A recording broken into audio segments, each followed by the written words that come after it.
kami juga berharap masyarakat sekitar Sorong Raya tidak segan, tidak ragu. Artinya ketika nanti teman-teman ini atau masyarakat yang mencari keadilan membutuhkan bantuan hukum dari kami Pusat Bantuan Hukum, bisa langsung menghubungi anggota-anggota Peradi.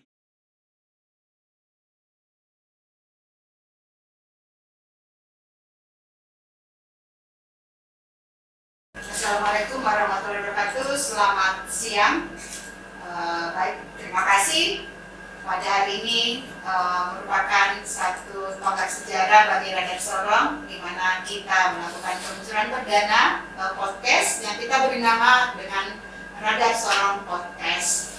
Dan pada siang hari ini kita menghadirkan satu narasumber yang cukup terkenal, yang cukup low profil di kalangan praktisi hukum.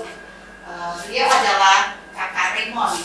Kakak Raymond ini tentunya sudah memiliki setumpuk pengalaman dalam pendampingan hukum. Namun pada hari ini kami menghadirkan beliau dalam kapasitas sebagai Ketua Pusat Bantuan Hukum Peradi Sorong.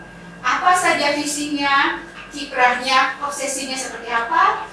Untuk mendapatkan penjelasan lebih lengkap, berikut kita simak perbincangan Radar Sorong Podcast dengan Kakak Raymond. Apa kabar Kakak Raymond? Ya, baik Ibu. Ya, baik ya, dipanggil Kakak Ros. Ya. Baik, sehat selalu dan kami harapkan Kakak Ros juga sehat. Oke. Saat ini saya sebagai Ketua Pusat Bantuan Hukum DPC Peradi Sorong dari tahun 2018 sampai dengan 2021. Nah, sekarang masuknya periode yang kedua 2021 sampai dengan 2024. Nah, Pusat Bantuan Hukum sendiri merupakan unit kerja dari DPC Peradi Sorong, dan Pusat Bantuan Hukum ini sampai saat ini boleh dikatakan cukup eksis di wilayah Sorong Raya. Jadi daerahnya meliputi wilayah Pengadilan Negeri Sorong. Nah, terkait dengan visi misi atau hal-hal yang biasa kami lakukan, mungkin pada umumnya Pusat Bantuan Hukum semacam lembaga bantuan hukum yang mempunyai visi, mempunyai misi. Visi utamanya apa Kakak? Ya, memberikan layanan bantuan hukum kepada masyarakat yang tidak mampu. Ya. Sebentar itulah. Oke. Untuk tahap awal, saya ingin menanyakan gimana cara masyarakat yang tidak mampu itu bisa mendapatkan bantuan itu ke PBH gitu. Apakah ada semacam sosialisasi sebelumnya ke masyarakat? Kan mereka misalnya mendapatkan perkara nih, tapi nggak tahu mau dapat bantuan itu dari mana. Nah, padahal ada PBH. Bagaimana PBH memberikan informasi sehingga diketahui oleh semua masyarakat? Ya, sebenarnya kami sampai dengan saat ini sudah kurang lebih 4 tahun berkiprah di Kota Sorong. Nah, biasanya masyarakat yang membutuhkan bantuan hukum atau masyarakat yang memperoleh masalah terkait dengan masalah hukum bisa menghubungi kami. Biasanya kami punya lokasi kantor itu, lokasi kerja di Jalan Sungai Maruni, kompleks Jupiter ya? Ya, kompleks Jupiter. Nah, masyarakat yang membutuhkan bantuan hukum itu, biasanya orang yang tidak mampu, kemungkinan mereka ketika mereka datang, mereka menceritakan masalah mereka, kemudian mereka kita sampaikan materi hukumnya seperti begini, masalahnya untuk diselesaikan seperti ini. Nah, ketika mereka membutuhkan pelayanan dari kami, kami semacam memberikan atau menyiapkan semacam dokumen-dokumen yang harus disiapkan, dokumen yang pada umumnya seperti sebagaimana lembaga-lembaga atau organisasi pemberi bantuan hukum itu ada keterangan tidak mampu, terus itu dari kelurahan, kemudian domisili. Ada persyaratannya ya? Persyaratannya seperti itu. Yang jadi pertanyaan di benak saya, kan ini bantu masyarakat yang tidak mampu. Dari mana PBH mendapatkan sokongan dana untuk memberikan bantuan kepada masyarakat yang tidak mampu ini? Kan tentunya dalam operasional juga butuh biaya ya. Apakah tadi kalau nggak salah ini merupakan mitra kerja dengan Polres ya, dengan mungkin bisa dijelaskan Kak Karengkung? Memang persoalan pada umumnya masyarakat organisasi pemberi bantuan hukum adalah biaya. Ya. Itu. Dan organisasi pemberi bantuan hukum tidak diperkenankan untuk meminta sepersen pun dari calon klien, jadi tidak boleh meminta uang. Dan itu ketika diketahui maka kami bisa dihukum, bisa diberikan. Ada ininya, aturannya ya, undang-undangnya ya. Tentang pemberi bantuan hukum, Undang-Undang Nomor 11. Nah, bagaimana kita bisa mendapatkan sokongan dana? Nah, saat ini kan kami sebagai mitra kerja dari Kementerian Hukum dan HAM Papua Barat, dan di situ kami mengadakan MOU dari kerjasama terkait dengan pemberi bantuan hukum.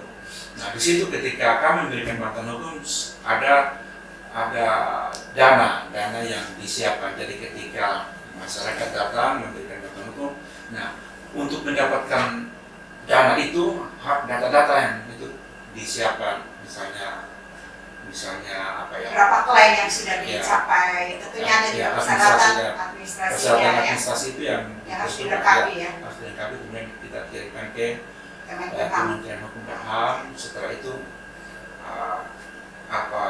diverifikasi, setelah diverifikasi kemudian itu per triwulan kemudian diberikan secara regas. Berapa banyak praktisi atau pengacara lawyer yang terlibat di PBH ini, PPC Pradi Sorong?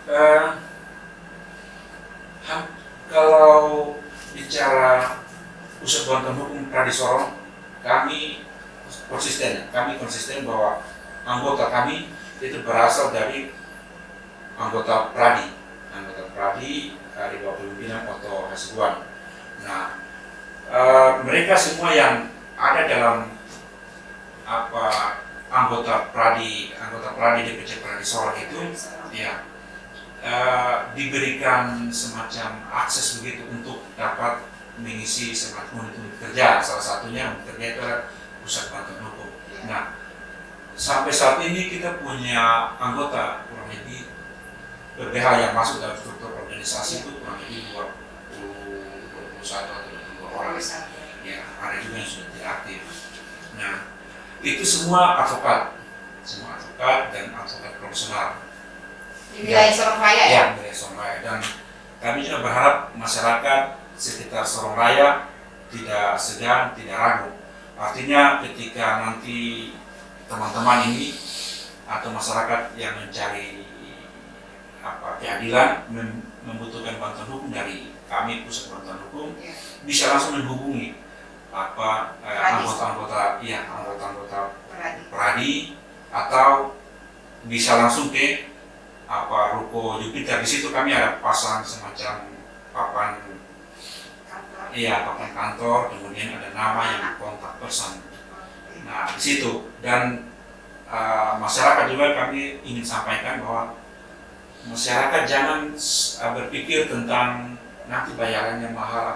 Jadi ketika anggota Pradi yang masuk dalam anggota kepengurusan Pusat Bantuan Hukum ini meminta dana, meminta uang kepada klien itu bisa langsung dilaporkan ke DPC.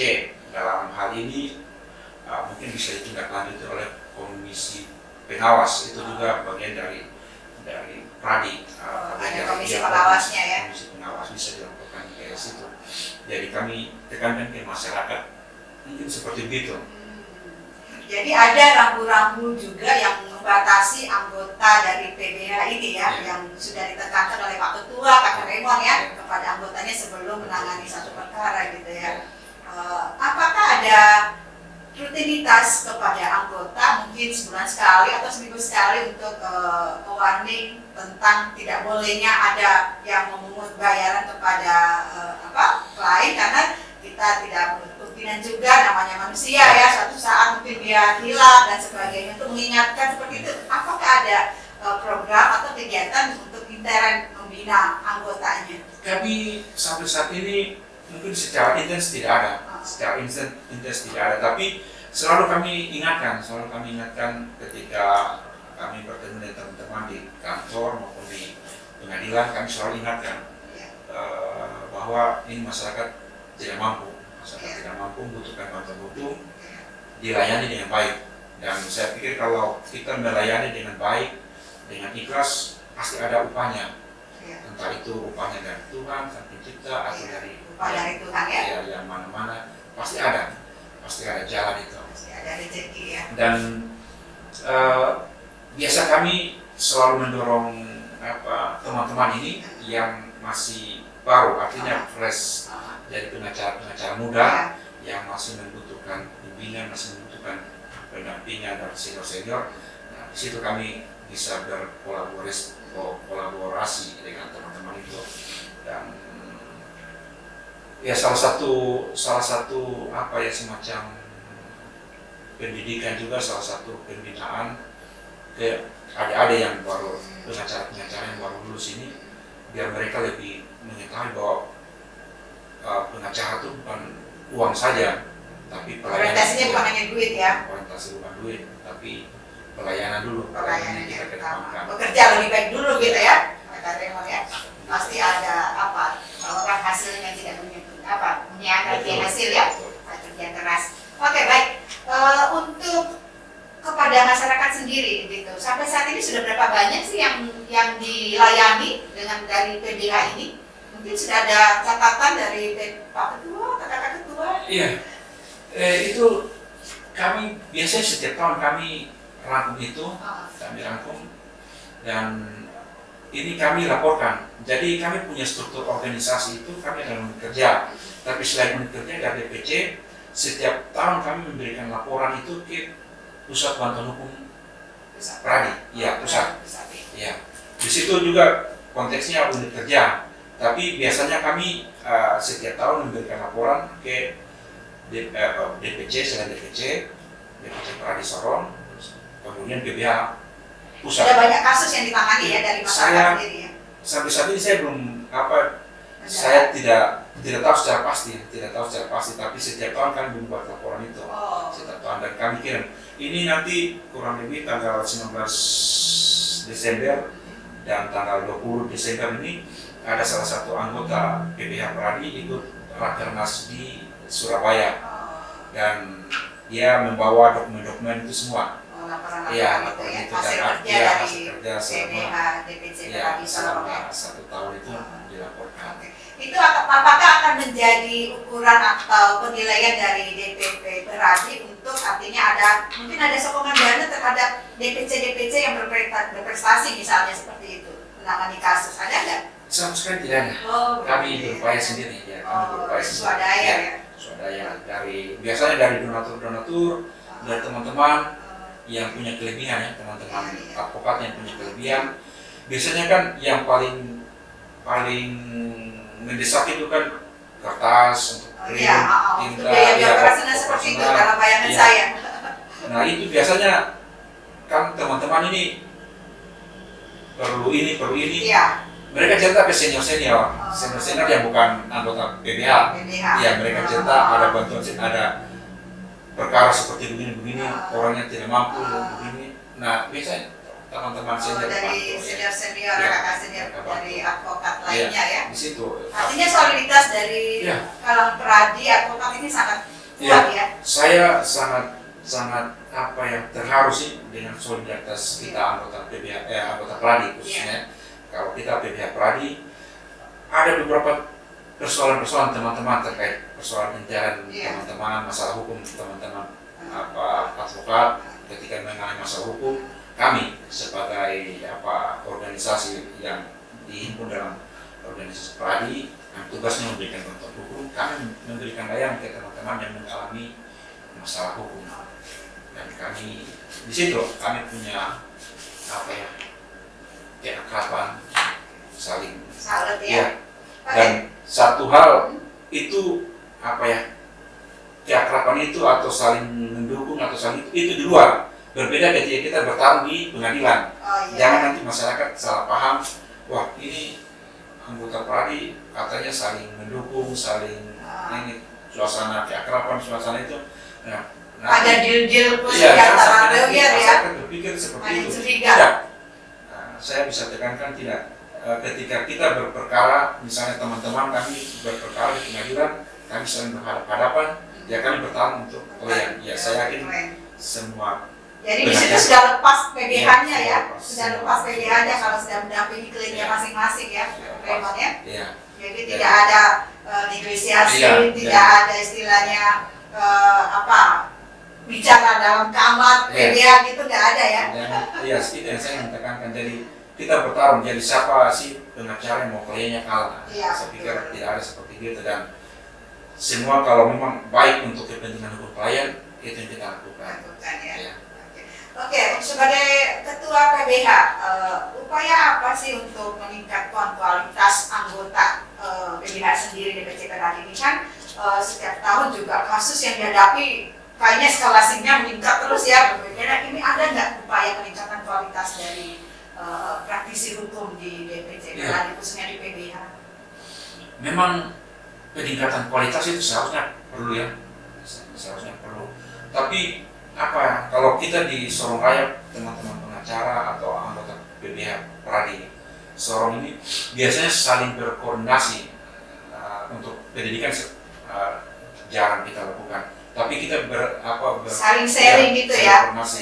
Jadi masalahnya ini seperti begini. Misalnya apa yang harus kita lakukan, misalnya pencurian apa yang harus kita lakukan, atau ini mau mediasi apa yang harus kita lakukan. Nah itu biasanya senior yang tahu bagaimana untuk menyelesaikan masalah ini, memberikan mungkin arahan ya teman-teman.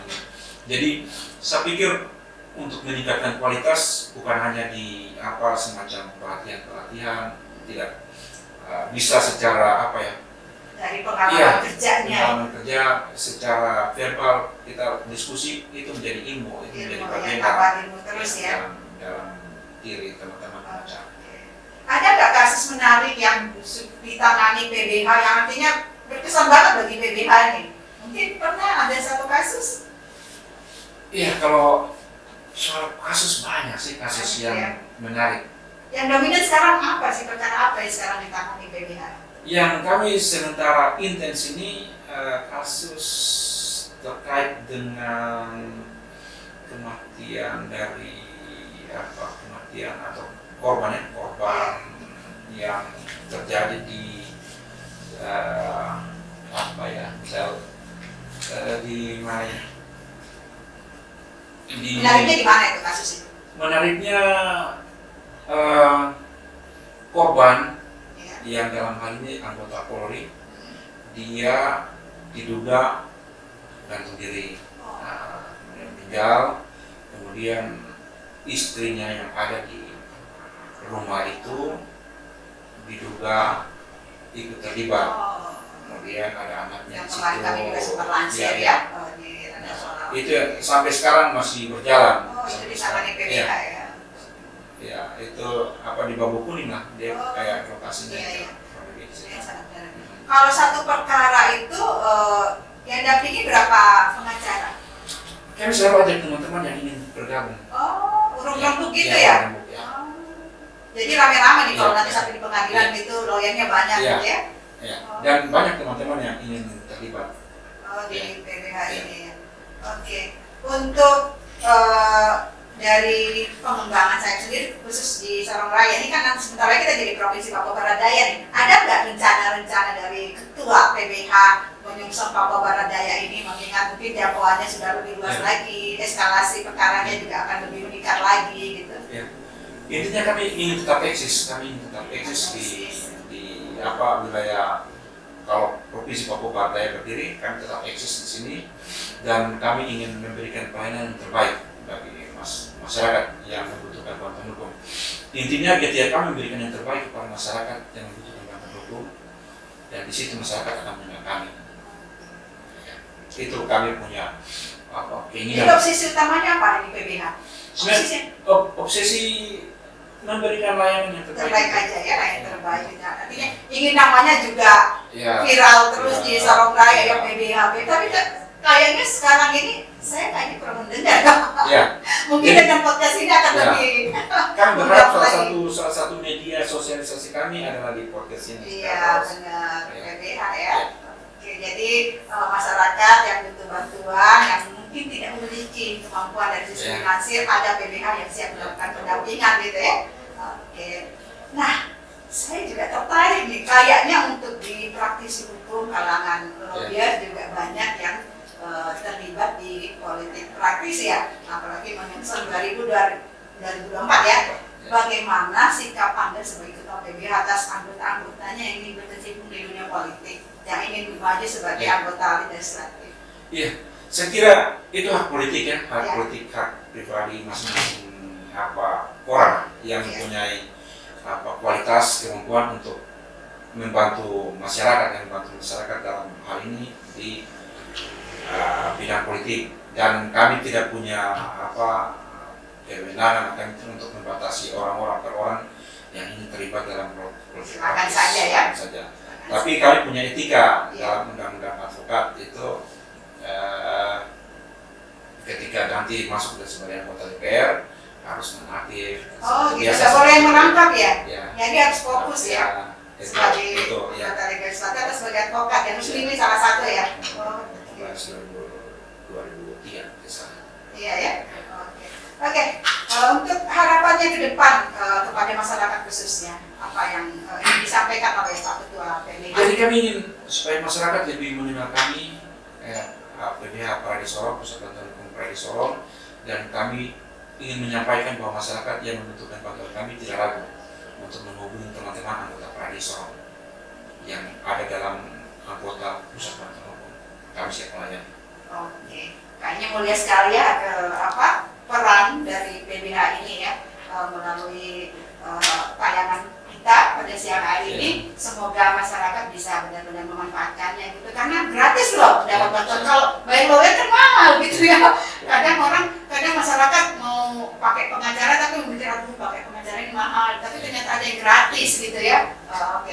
Oke, mungkin itu saja dari kami, Kakak Raymond. Kita sudah mengupas sedikit banyak tentang Pusat Bantuan Hukum DPC Paradi Sorong. Terima kasih atas kehadirannya. Semoga PBH lebih eksis ke depannya lagi. Amin ya rabbal alamin.